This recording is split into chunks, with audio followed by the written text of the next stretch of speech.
Selamat pagi teman-teman semua dan Bu Riana selaku dosen mengampu mata kuliah perkembangan peserta didik.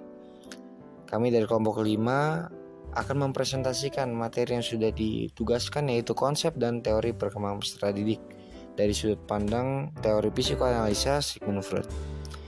Kami dari kelompok 5 beranggotakan Alicia Pasha, Aulia Putri, saya sendiri Everett Daniel, Muhammad Fajri, dan Salma Arlistia.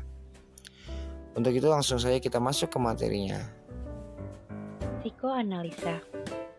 Teori psikoanalisa klasik merujuk pada istilah yang dipopulerkan oleh Freud.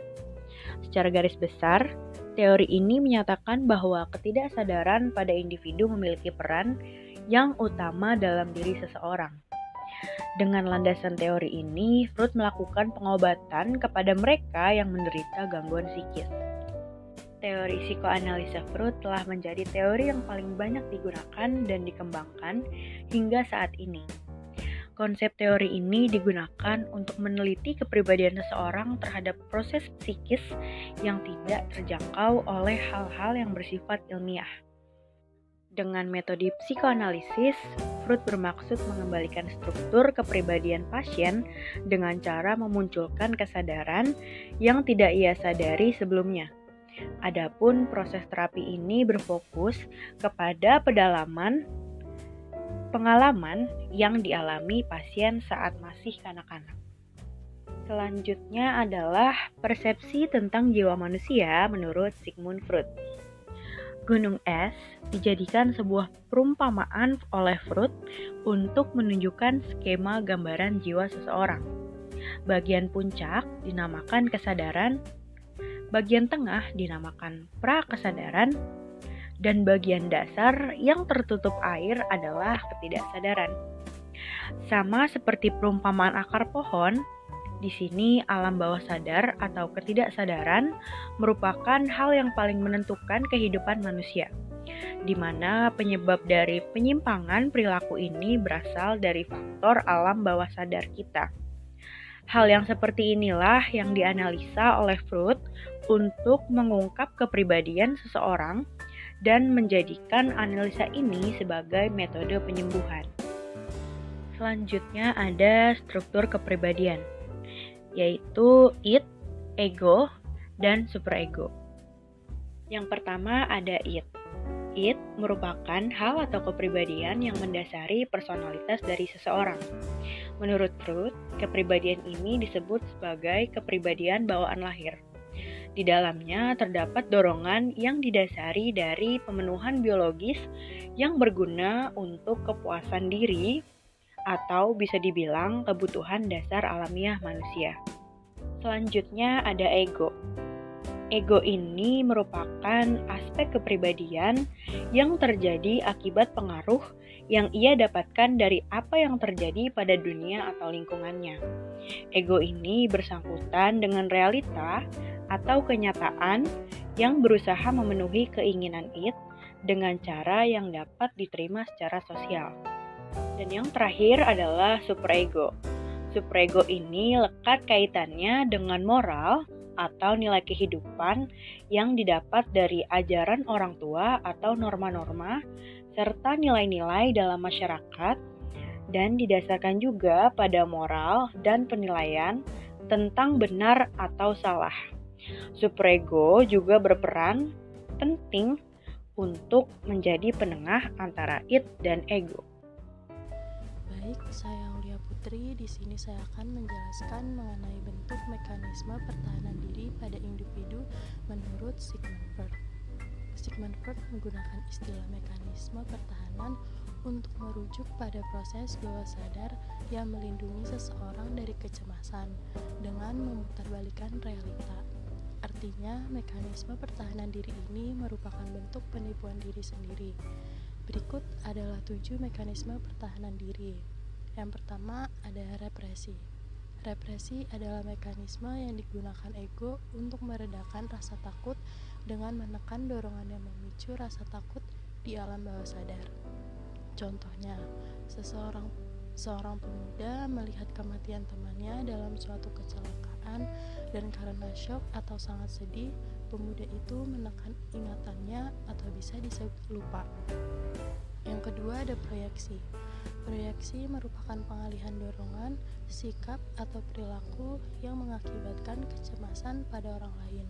Contohnya, seorang murid yang malas lalu tidak lulus ujian mengungkapkan kepada orang tuanya bahwa ia tidak lulus, bukan karena lantaran malas, melainkan lantaran pengajar sentimen dengannya. Yang ketiga ada regresi. Regresi merupakan keadaan di mana seseorang mundur secara mental ke tahap perkembangan sebelumnya. Hal ini dilakukan lantaran seorang tidak bisa atau mengalami kesulitan untuk maju ke tahap selanjutnya dan kurang matang dalam beradaptasi. Contohnya, seorang laki-laki parubaya yang tidak merasa dirinya semakin tua. Lalu, ia kembali ke fase remaja sehingga ia menunjukkan kegenitannya. Yang keempat ada reaksi formasi atau pembentukan. Reaksi pembentukan adalah dorongan yang ditekan ke alam bawah sadar manusia dan dapat menembus alam sadar melalui tindakan yang melawan dorongan tersebut. Contohnya, seorang ibu yang tidak menginginkan anak dalam kandungannya, kemudian dalam membesarkannya ia merasa bersalah, maka ia memberikan perhatian yang berlebih kepada anak tersebut. Yang kelima ada sublimasi. Sublimasi merupakan mengubah dorongan primitif yang tidak dapat diterima oleh aturan dan norma di masyarakat dan masyarakat luas menjadi dorongan atau aktivitas yang standar dengan budaya yang berlaku. Contohnya, dalam norma masyarakat, kegiatan berkelahi adalah perbuatan buruk, sehingga seseorang memilih untuk menjadi petinju. Yang keenam ada rasionalisasi. Rasionalisasi adalah menunjuk pada upaya individu memutarbalikkan fakta. Pada hal ini, fakta yang mengancam ego melalui alasan tertentu seakan-akan lumrah sebagai akibatnya. Fakta tadi tidak mengancam ego individu yang bersangkutan. Contohnya, seorang pemuda berniat mendekati seseorang gadis yang anggun yang menarik hatinya. Namun lantaran takut ditolak, pemuda itu menaruh alasan bahwa gadis tadi sesungguhnya tidak menarik. Yang ketujuh ada displacement. Adalah tindakan pengalihan objek target atau seorang untuk memuaskan kebutuhan yang sebelumnya tidak bisa dilakukan pada objek atau orang lain. Contohnya, seorang sangat marah atas penghinaan yang dilakukan atasannya dan buat melampiaskannya, dia memarahi bawahannya. Selanjutnya materi dilanjutkan oleh teman saya. Tahapan perkembangan psikoseksual. Yang pertama, tahap oral. Konflik utama pada tahap ini adalah proses penyampaian. Anak harus menjadi kurang bergantung pada para pengasuh. Jika fiksasi terjadi pada tahap ini, Freud percaya individu akan memiliki masalah dengan ketergantungan. Fiksasi oral dapat mengakibatkan masalah dengan minum, makan, atau menggigit kuku.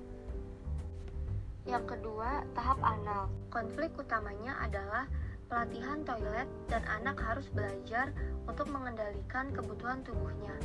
Mengembangkan kontrol ini menyebabkan rasa prestasi dan kemandirian pada anak. Menurut Sigmund Freud, keberhasilan pada tahap ini tergantung pada cara di mana orang tua melalui pendekatan pelatihan toilet. Freud percaya bahwa pengalaman positif selama tahap ini menjadikan sebagai dasar orang untuk menjadi orang dewasa yang kompeten, produktif, dan kreatif. Menurut Freud, respon orang tua yang tidak sesuai dapat mengakibatkan hasil negatif. Jika orang tua terlalu ketat atau memulai toilet training terlalu dini, Freud percaya bahwa kepribadian kuat anal berkembang di mana individu tersebut ketat, tertib, kaku, dan obsesif. Yang ketiga, tahap palik. Pada tahap ini, fokus utama dari libido adalah pada alat kelamin. Anak-anak juga menemukan perbedaan antara pria dan wanita. Freud juga percaya bahwa anak laki-laki mulai melihat ayah mereka sebagai saingan, karena ibu harus berbagi kasih sayang dengannya. Kompleks Oedipus menggambarkan perasaan ini ingin memiliki ibu dan keinginan untuk menggantikan ayah. Namun, anak juga memiliki kekhawatiran bahwa ia akan dihukum oleh ayah untuk perasaan ini. Yang keempat, tahap laten. Periode laten adalah saat eksplorasi di mana energi seksual tetap ada, tetapi diarahkan ke daerah lain seperti pengejaran intelektual dan interaksi sosial. Tahap ini sangat penting dalam pengembangan keterampilan sosial dan komunikasi dan kepercayaan diri. Yang kelima, tahap genital. Pada tahap akhir perkembangan psikoseksual, individu mengembangkan minat seksual yang kuat pada lawan jenis, di mana dalam tahap-tahap awal fokus hanya pada kebutuhan individu. Kepentingan kesejahteraan orang lain tumbuh selama tahap ini. Jika tahap lainnya telah selesai dengan sukses, individu sekarang harus seimbang, hangat, dan peduli.